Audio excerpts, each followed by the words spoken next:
తీసుకుంటున్నారు. అదేవిధంగా మన అశ్వారాపేట కాలేజీలో మీ అలుమిని మీ రెస్పాన్సిబిలిటీ తీసుకుంటాం సార్, మేము కోఆర్డినేషన్ చేస్తాము.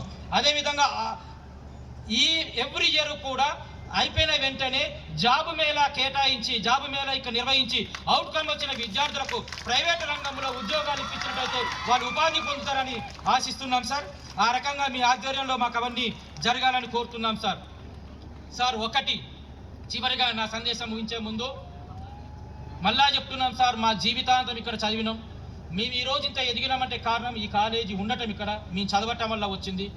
మాకు ఇప్పటికీ కాలేజీకి వస్తే రాత్రిపూట ఆ కొబ్బరిని తీసుకొని నీళ్లు తాగిన గుర్తులు ఉంటాయి. సాయంత్రం పూట పోయి జీలుగు మిల్లు పోయి ఆ 10 రూపాయలకు పోయిన సినిమాలు మాకు గుర్తు వస్తాయి.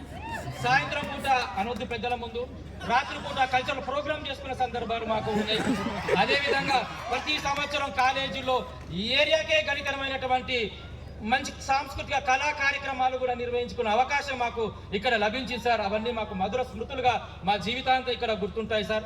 అదేవిధంగా ఆ స్మృతిలో కారణంగా ఇంకోటి రావాలని కోరుకుంటున్నాం జీవితాంతం ఈ రైతాంగానికి, మాకందరికీ. ఏదైతే మనకు తెలంగాణ సాధించిన తర్వాత మన అగ్రికల్చర్ యూనివర్సిటీని ప్రొఫెసర్ జయశంకర్ అగ్రికల్చర్ యూనివర్సిటీగా మార్చిందో, మీ పీరియడ్లోనైనా సరే ఈ వ్యవసాయ కళాశాలను తుమ్మల నాగేశ్వరరావు వ్యవసాయ కళాశాలగా పేరు మార్చాలని కోరుతూ అందరి కరతాల ధ్వనులతో ఆ పేరు మారాలని ఆ ప్రభుత్వాన్ని, ఆ దేవదేవులను అందరినీ కోరుకుంటూ ఈ అవకాశం ఇచ్చిన పెద్దలందరికీ నమస్కారాలు తెలియజేస్తూ thank you very much sir. Thank you.